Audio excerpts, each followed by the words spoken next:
¿Qué tal, queridos líderes? Muy buenas tardes y buenas noches. Qué gusto saludarles en esta oportunidad. Soy Howard Andrejol y quiero enviarte un abrazo acá desde casa e invitarte también a esta conversación que vamos a tener la tarde de hoy con Gabriel Ballerini, profesor del Instituto E625, platicando acerca de la necesidad urgente de una nueva apologética en el mundo hoy. Es, creo yo, una reflexión muy importante para que sepamos cómo abordar algunas conversaciones y cómo poder cada uno de nosotros cumplir una misión, movilizar también a las nuevas generaciones a vivir en un estilo de vida misional en medio de la cultura del mundo en el que nos encontramos ahora. Una oración muy importante de Jesús fue que el Señor nos guardara, nos protegiera, pero éramos enviados suyos. Así que tenemos un trabajo que hacer y en medio del caos, la confusión, las diferentes ideologías, tendencias, bien vale la pena que reflexionemos acerca de cómo debemos de vivir en medio de esta sociedad y equipar a las nuevas generaciones para ello también. Así que te doy la más cordial bienvenida. Vamos a arrancar en un minutito la conversación y se va a unir Gabriel aquí con nosotros.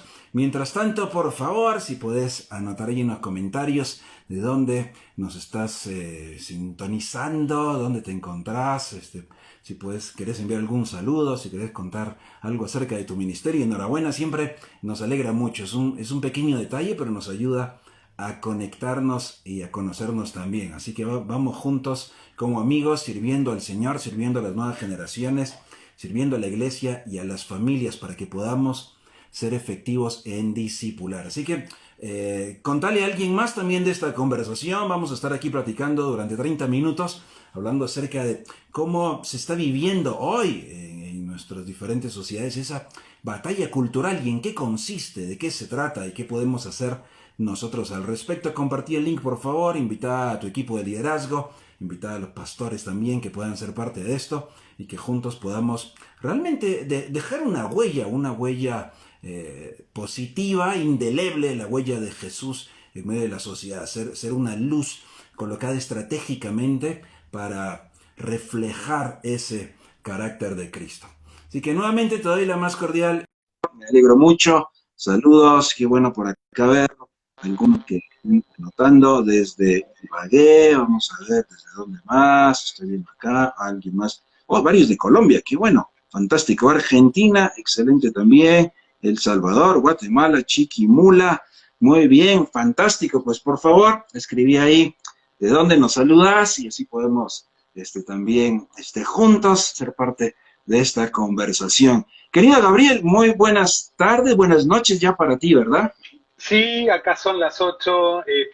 Muy buenas noches, un gustazo enorme, Howard, poder charlar, tener este rato juntos.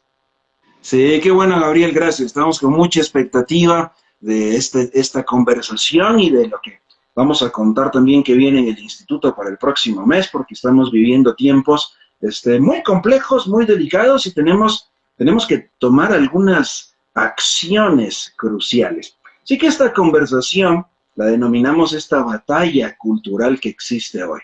Tal vez, Gabriel, ayúdanos a definir primero por qué es una batalla, en qué sentido está ocurriendo esto, para que podamos despejar quizás algunos malos conceptos que pueda haber. ¿Cómo lo estás viendo tú?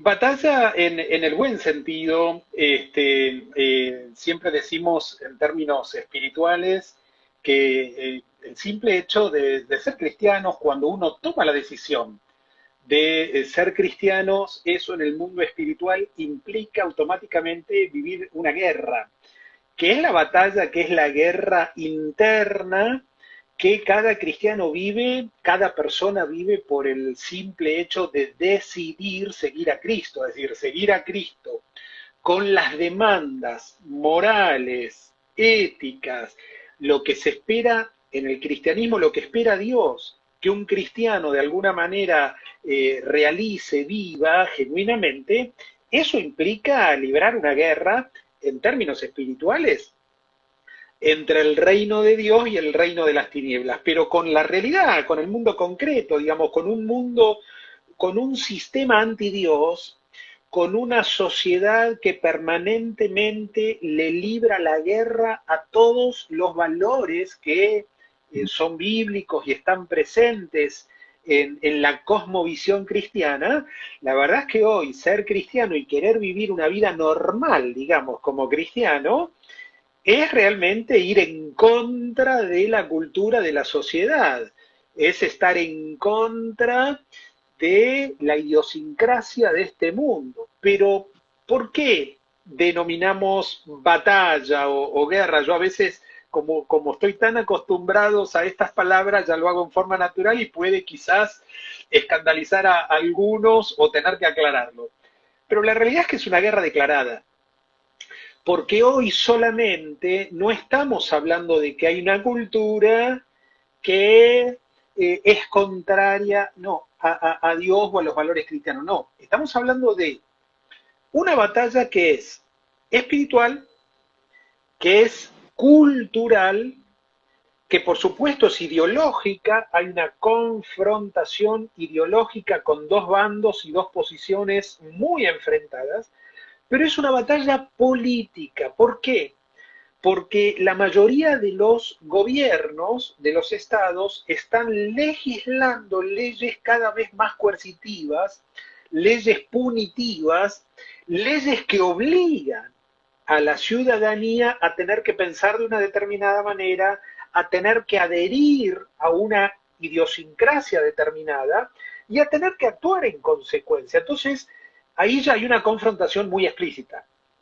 Gabriel, déjame aquí interrumpirte para resumir esa connotación que dices de la batalla. Usaste palabras como idiosincrasia, cultura, valores. Eso quiere decir que, y también dijiste sistema. Algunas veces cuando usamos o se usaba, quizás décadas atrás, esa palabra de batalla, y algunos, por ejemplo, a la hora de evangelizar, realmente era más contra persona, ¿verdad? Yo tengo que derrumbarte, yo estoy en contra de este individuo, ¿verdad? Cuando evangelizaba, era más ese combate de salir herido el otro y yo lo derroqué. Pero aquí estamos hablando no de ese tipo de asuntos, sino de ese conflicto que hay de pensamiento, mentalidad, valores, ideología. En ese sentido, entonces, como dijiste, es espiritual también. Pero, ¿en qué manera está entonces detrás de esto una fuerza que está movilizando o tratando de estandarizar esa mentalidad? Qué bueno que lo mencionaste, Howard, y la aclaración vale y es importante. Aún como cristianos, estamos llamados a amar lo que Dios ama y a rechazar, repeler lo que Dios repele. Lo que está bien, y lo que está mal independientemente de quien lo haga. Ahora, no estoy hablando de una batalla en términos personales. Bien, el apóstol Pablo lo planteaba y dice, a ver, nuestra batalla no es contra las personas, contra carne y sangre, dice Reina Valera, las versiones modernas. No es oponerse a nadie y en una confrontación personal, no. Estamos hablando a nivel sistémico, estamos hablando a nivel macro, estamos hablando de una batalla cultural, de un sistema que por supuesto lo van a encarnar algunas personas, pero aún así nuestra batalla no es contra la gente, ni contra un político, ni contra un... No. Estamos hablando de que hay una confrontación a nivel cósmico que es espiritual. Esto es para la gente de fe. Pero en términos más terrestres, más humanos, la batalla es cultural. Hay una forma de pensar contraria a otra. Ahora, en todos los países democráticos, que haya distintas cosmovisiones en democracia vale. Es decir, mientras haya democracia y libertad, no hay ningún problema que cada uno tenga la libertad de expresar su cultura, de vivir en función de los valores, en vivir en función de lo que cree.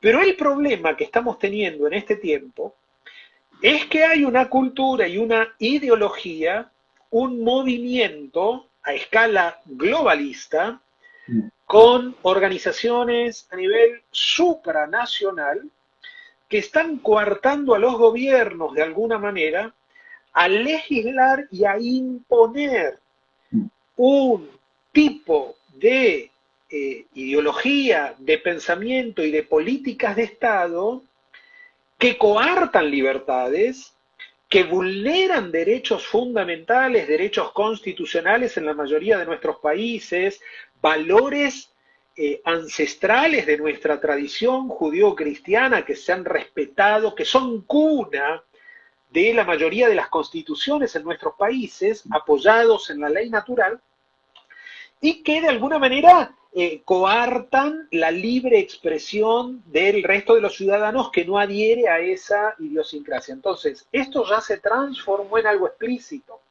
Yo frente a ese escenario o acato una imposición, como hay algunos hermanos en la fe que dice esto ya está escrito, esto está predestinado, esto va a ocurrir, lo único que tengo que hacer es dedicarme a la oración y quedarme en mi casa. Bueno, es respetable esa acción, no es la mía. Yo entiendo que siento de parte de Dios, y creo que Dios nos moviliza también en ese sentido, aún como cristianos, poder afectar la cultura, a poder, los mismos valores, lo que es bueno para mí, yo quiero que sea bueno para los demás.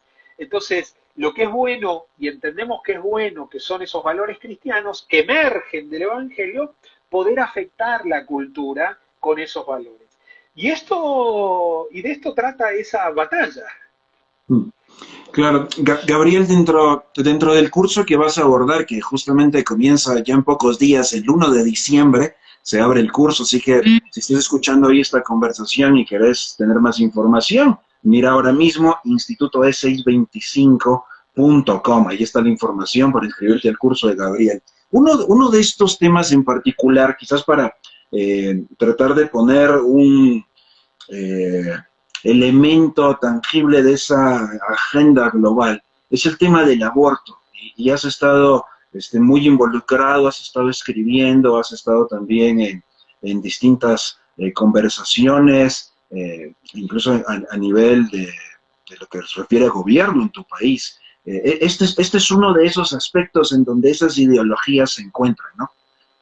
Tal cual, hoy hay un plan sistemático supranacional para instalar este tipo de leyes en todos los países. Hay una agenda global que es innegable y que en realidad lo perverso de esto es la manipulación que se usa con la manipulación del lenguaje. Porque, a ver, no se lo plantea en términos, por ejemplo, que citaste este caso, el tema del aborto. El aborto, por definición, es la acción intencional premeditada de ponerle fin a la vida de un hijo. De un hijo que no tiene viabilidad natural, es decir, que si lo saco en forma anticipada fuera del útero, por no ser viable, va a morir. Es decir, la interrupción del embarazo es la provocación a conciencia de la muerte del hijo. Esto cuando se lo vende, se lo vende como un derecho de la mujer, se lo presenta como el acceso a la salud pública por parte de la mujer y a los derechos sexuales y reproductivos. ¿Quién se va a oponer que una mujer, cualquier mujer en cualquiera de nuestros países, tenga acceso a la salud y goce de plenos derechos sexuales y reproductivos? Lo que pasa es que en términos soslayados y con eufemismos se está hablando de que se está trabajando el tema de la legalización de la muerte del hijo en esos países. Entonces, aquí en Argentina estoy en pleno combate, Howard, el presidente nuevo, el nuevo presidente de Argentina, al igual que el anterior, ha puesto esta semana en manos del Congreso el nuevo proyecto que va a intentar legalizar otra vez el aborto en Argentina. En el 2018 fue una gran lucha en la calle, dentro del Congreso nuestro, del Congreso Nacional, una batalla cultural tremenda, y hemos logrado, con la ayuda del Señor, por supuesto, Dios siempre delante, dice la palabra que mayor es el que está en nosotros que el que está en el mundo. El Senado terminó rechazando la ley en el 2018. Ahora hay un nuevo intento de este colectivo feminista, de este feminismo abortista, de este progresismo que atravesó a la mayoría de los partidos políticos aquí en Argentina y en el resto del continente, a presentar otra vez esta ley, y estamos otra vez presentando batalla. Y de hecho, esto nunca va a terminar, será este tema, serán otros, será parte de lo que así será la vida mientras estemos aquí en esta sociedad, en esta tierra donde no existe ese temor de Dios, no existe ese conocimiento de la verdad, y los creyentes somos llamados a ser ese reflejo de la luz. De hecho, habrá incluso persecución, y seremos, ¿verdad?, rechazados, seremos vistos como los malos, extraños, intolerantes, etcétera. En el mundo tendremos ese tipo de aflicción, dijo Jesús, pero debemos confiar en Él. Ahora, un creyente que quizás no está en política, quizás no dirige organizaciones, ¿verdad? Quizás dice, pues yo nada más soy uno, ¿verdad? ¿Cómo puede hacer algo y ejercer influencia en medio de su comunidad, de su sociedad, de su país? Yo creo que es una obligación moral tener que involucrarse, enrolarse en esta batalla. Realmente yo lo siento así. Creo que uno no puede, Bauman cuando escribe Modernidad Líquida, él habla de un concepto ahí de la distracción cortés, ¿no? Propia de este tiempo de posmodernidad. Frente a ciertos temas uno no puede hacerse el distraído. Hay una realidad concreta a nuestro alrededor que atraviesa esa escala axiológica nuestra sociedad, que confronta el cristianismo de tal manera que un cristiano militante, que un cristiano en serio, no puede, de alguna manera, quedar en forma pasiva frente a los acontecimientos de este tiempo. Entonces, la manera de enrolarse es siendo nada más y nada menos que creo que lo que Jesús esperaba de nosotros. Es ser sal, es ser luz. Él dice, una luz no se pone abajo la almohada. Una luz tiene que realmente brillar. Cuando uno enciende la luz, acá hay un refrán, no sé allí en tu país, si hay cucarachas en las cocinas. En algunas, nunca En faltan. algún, nunca faltan. Pero hay un refrán que dice, cuando se enciende la luz, se van las cucarachas. Cuando se enciende la luz, desaparecen las tinieblas. Cuando hay luz, no hay corrupción. Cuando hay luz, hay verdad. Cuando hay luz, hay una tendencia hacia el bien. Entonces, en un mundo que está en tanta tiniebla, en tanta corrupción, me parece que Jesús espera del cristiano y de la iglesia de hoy que seamos lo que Él espera que seamos sal. La sal en ese tiempo cuando la hablaba Jesús, hablaba en términos que no había electricidad, hablaba en términos de preservar los alimentos, sal en términos de conservación.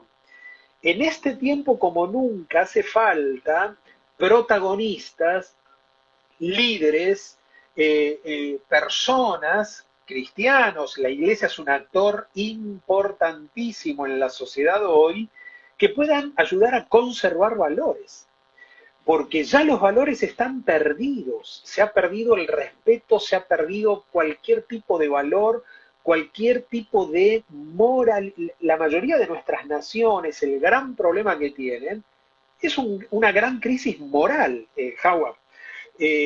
Gracias a esa pérdida de valores, es que nuestros países, las sociedades están quebradas, en ruinas, endeudadas, violentadas, hay desolación, hay crisis, hay pobreza creciente, y esto no es más que un sistema que vive de espaldas a Dios, de una sociedad que no le ha dado a Dios el lugar que tiene que tener. Entonces, en la medida en que, no solo con estos temas, sino con tantos otros, nos volvemos a Dios y volvemos a esos principios y a esos valores que siempre estuvieron allí, en un libro histórico, en un libro legendario, como son las Sagradas Escrituras, vamos a ver que podemos ser protagonistas de un cambio que transforme realmente a nuestras sociedades hacia el bien común. Lo que es bueno para nosotros es bueno para todos. Y la defensa de la vida, la defensa de la libertad, la defensa de la verdad, el poder vivir en un país que disfrute de esa libertad, creo que es un bien universal que como cristianos tenemos que participar de esa batalla cultural.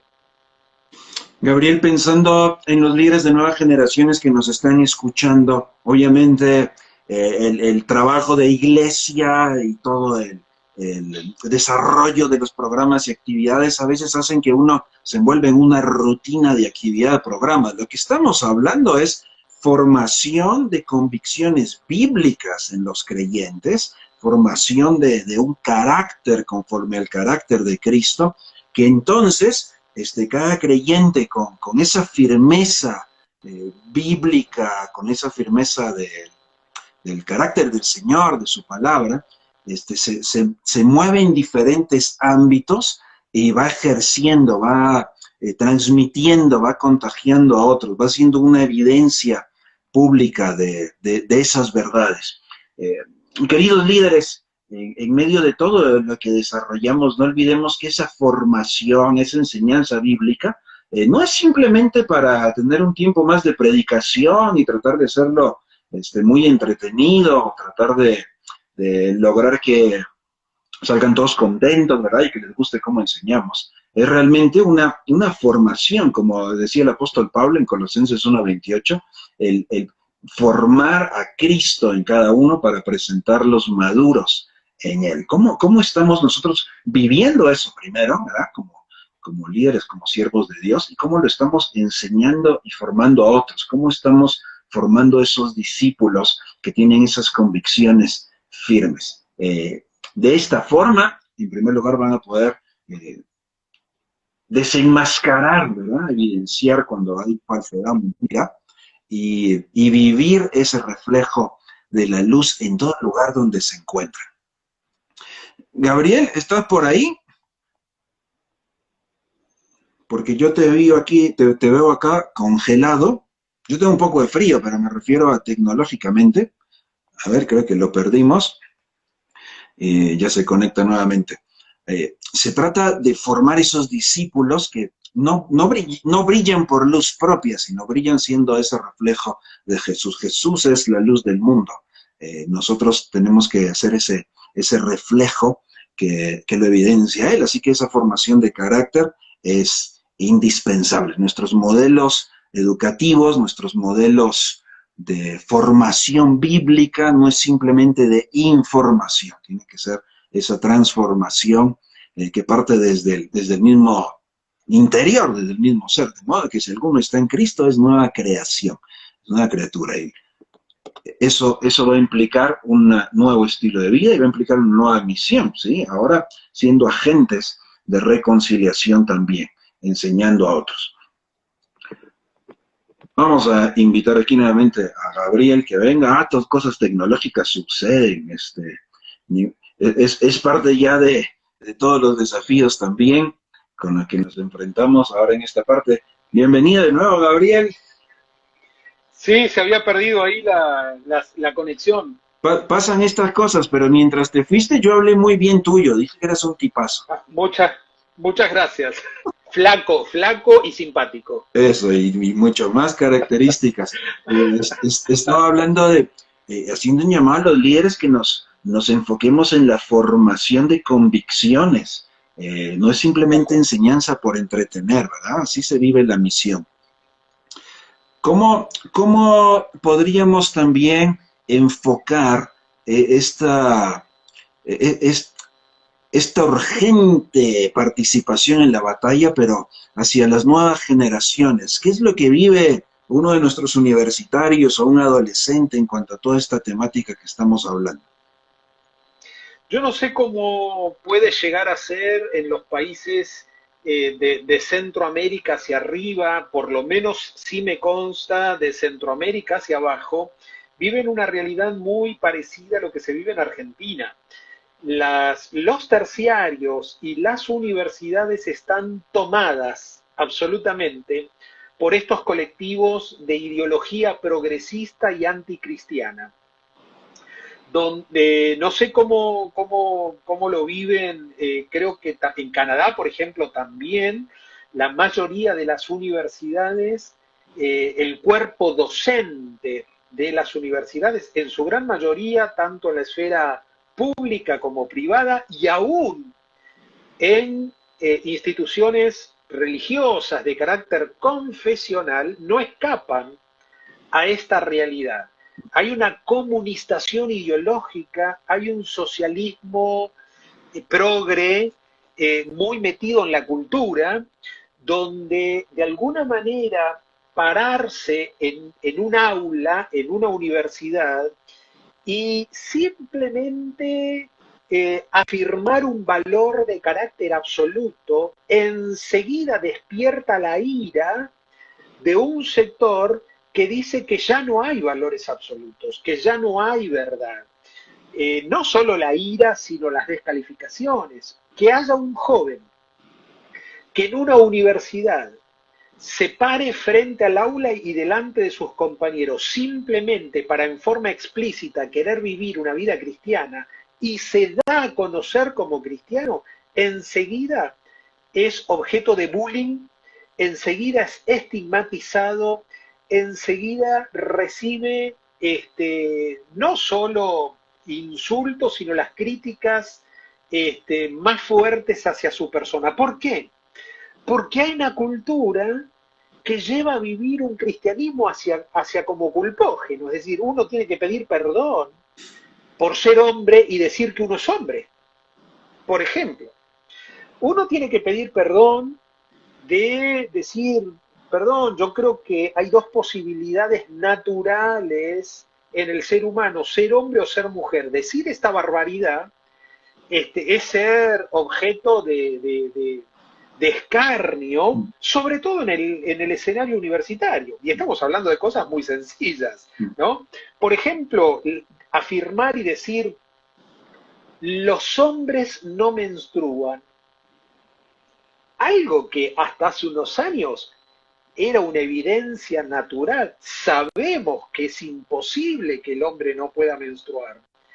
Hoy, decir esto en algunos países, uno puede ser hasta penado, puede ser hasta multado, porque, y esto es lo esquizofrenizante, Howard, las naciones están despatologizando lo que hasta ahora siguen siendo patologías psiquiátricas tabuladas en el DSM-5, en el Manual de Psiquiatría Americano.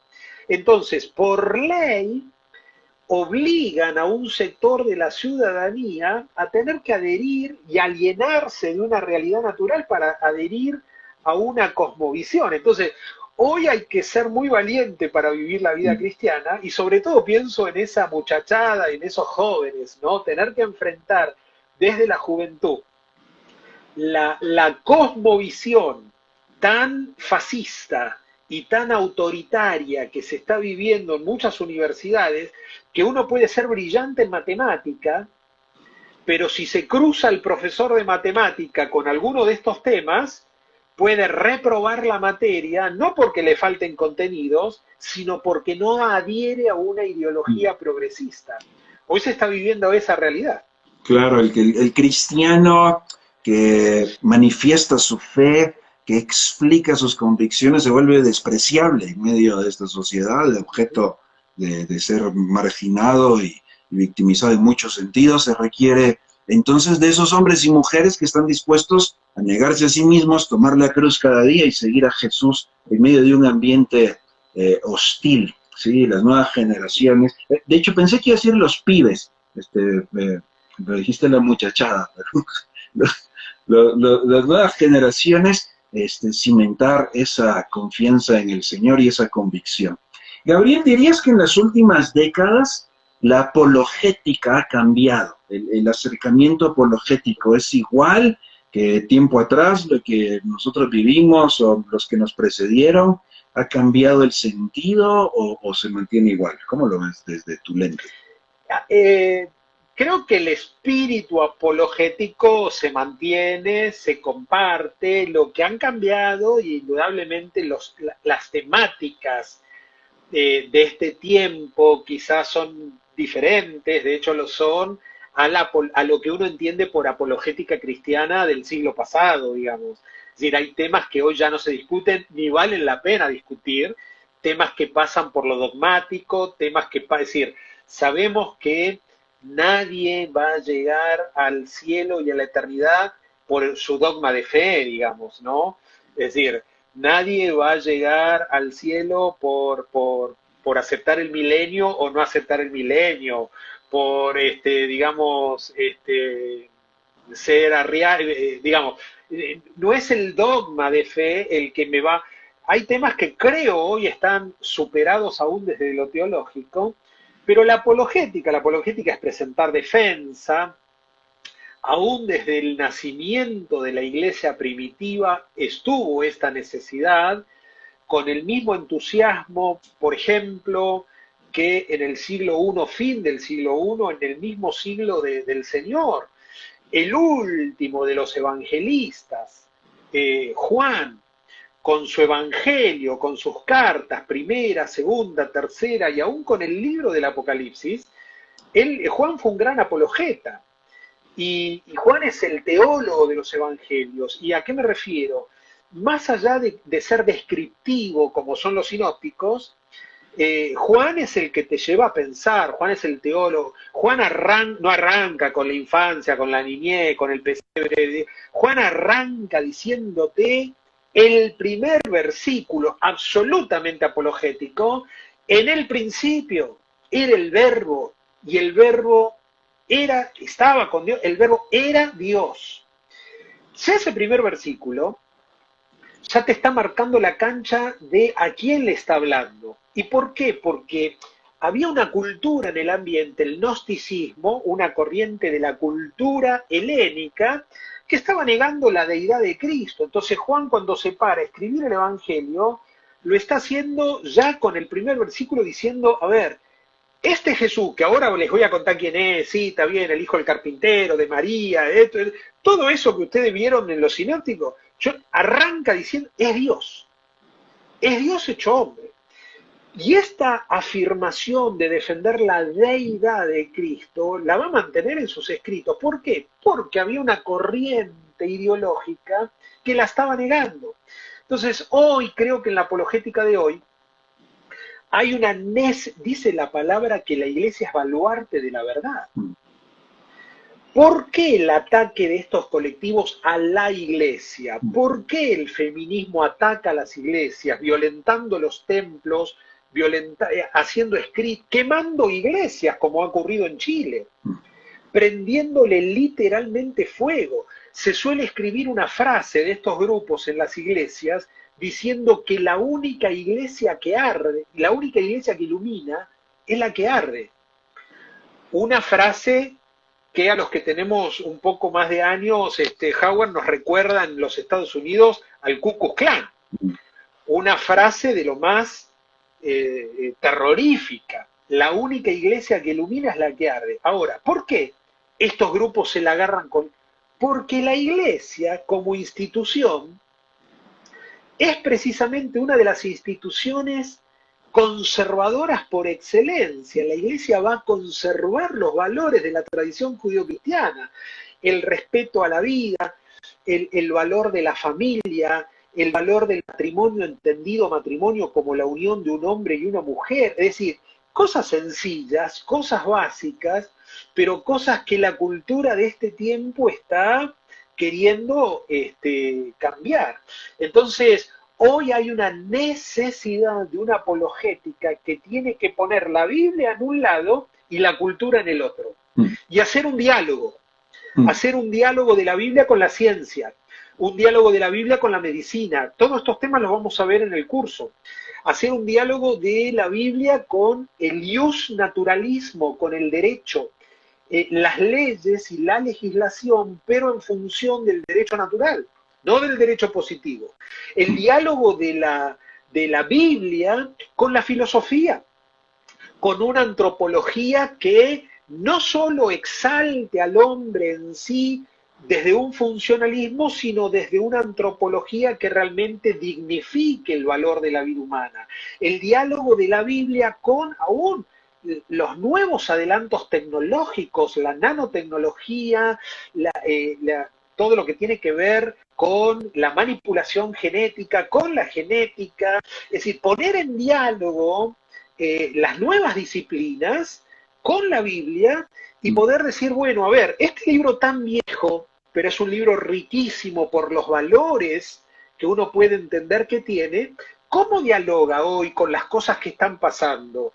Con esta ciencia que hasta hace unos años atrás parecía tema de ciencia ficción. Hace unos años atrás, cuando yo era chico, Howard, el hombre nuclear con un implante coclear, la mujer biónica, un implante coclear, que todo esto hoy es real. Es decir, todo esto hoy es posible de hacerse, de hecho se hace. En el transhumanismo, por ejemplo, ¿no? Toda esta robótica aplicada. Entonces, dentro de este diálogo uno dice, a ver, ¿es lícito aplicar todos estos adelantos científicos al ser humano?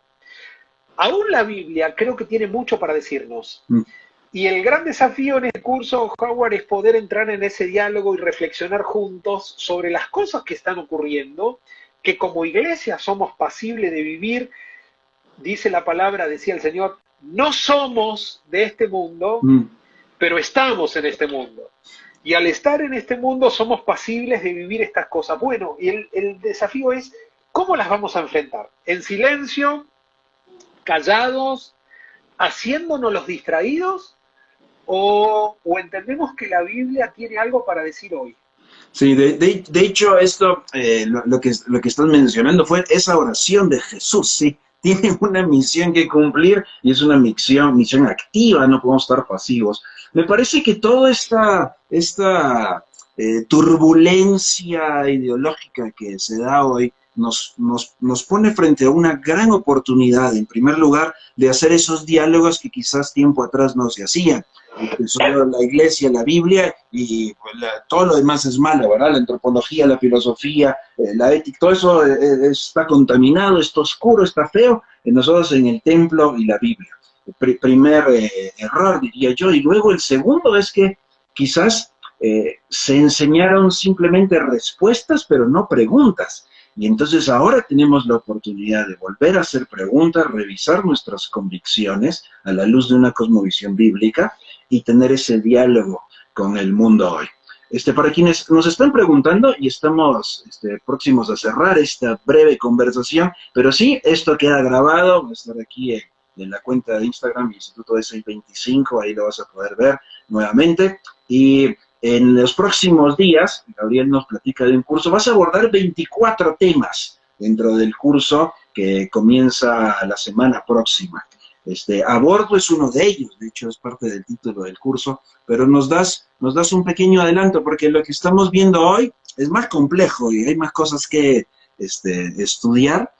¿Cómo nos va a ayudar ese curso para saber por dónde seguir la reflexión y la acción? Gracias, Howard, por la oportunidad de poder charlar con todos aquellos que se inscriban. Un curso de lo más actual, de lo más interesante, de lo más moderno, de lo más profundo desde el punto de vista de una de las especialidades. Yo hago bioética, soy especialista en ética biomédica y por eso parte de las temáticas linkean como disciplina transversal con un montón de otras disciplinas. Por eso nos interesa también el aspecto jurídico, nos interesa el aspecto filosófico, no solo el análisis teológico, nos interesa entrar en diálogo con todas estas disciplinas.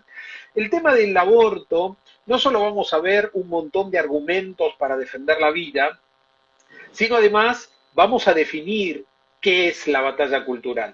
¿Por qué definimos esto como batalla cultural?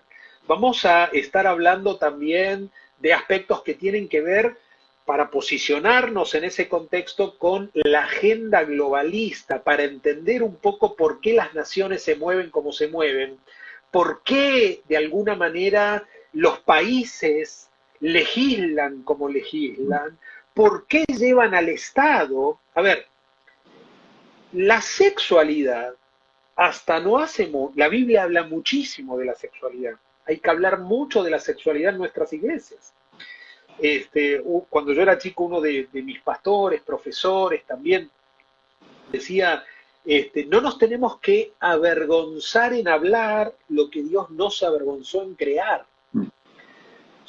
Hemos sido creados sexuados y tenemos que, si nuestros jóvenes no aprenden una sana educación sexual dentro de nuestras iglesias, van a aprender una educación sexual fuera de las iglesias y en el mundo. Entonces son temas que hay que abordar. La anticoncepción, y una anticoncepción con una perspectiva moral, ¿no? Hay que hablar estos temas. Esta agenda global está haciendo que muchas naciones legislen sobre estos temas, pero el tema de la sexualidad, te decía, ha sido un tema de la vida privada, que en nuestras iglesias lo hemos abordado como una de las tantas otras temáticas para que el cristiano, aquel que quiera agradar a Dios, también en su sexualidad pueda caminar dentro de los parámetros que se espera que sea la sexualidad, con un propósito dentro de lo que el Señor propone.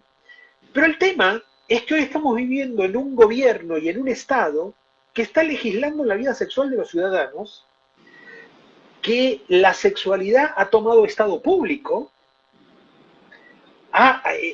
Digamos, hay políticas de Estado que están legislando y condicionando la vida sexual y obligando en muchos casos a tener que, digamos, encuadrarla dentro de determinadas acciones. En Canadá es terrible, en Europa es terrible, donde si uno se declara o se autopercibe heterosexual, pro familia y marido de una sola mujer, no consigue trabajo en ningún lado, porque más aplica en el mundo laboral si responde a la idiosincrasia de... Ahora, esto es terrible, esto confronta al cristiano.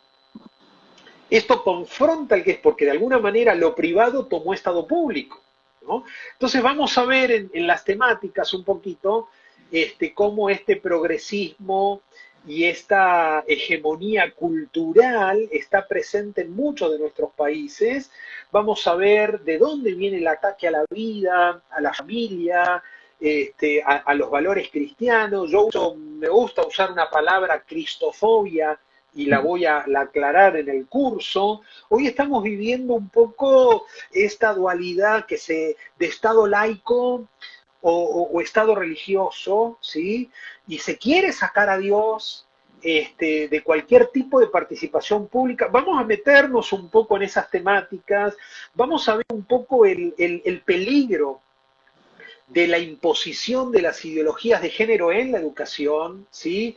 Y vamos a estar terminando un poco viendo en la lista de todos esos 24 temas, vamos a dedicar los últimos 6 temas a hablar un poco de, bueno, cuál es el rol que juega la iglesia en todo esto, digamos, ¿no? ¿Qué tenemos que hacer como iglesia? Seguir en la nuestra, seguir encerrados adentro, con unos cultos maravillosos de adoración, unos cultos re festivos, levantando la mano, conectándonos con Dios, y me abstengo de todo lo demás, o con las herramientas y dentro del espíritu cristiano y sin dejar de serlo, tratar de influenciar, transformar la cultura con lo que Dios nos legó, el Señor nos legó, que son valores de corte universal para toda la humanidad. Gabriel, muchas gracias por ser parte del instituto, ser parte de esta conversación. Queridos líderes, si están escuchando esto, yo les voy a contar algo así con mucha franqueza. Creo que si en estos pocos minutos hay muchas cosas que empiezan a salir a luz y que nos inquietan. Sin duda en estas conversaciones de los 24 temas hay mucho aprendizaje y mucho reto.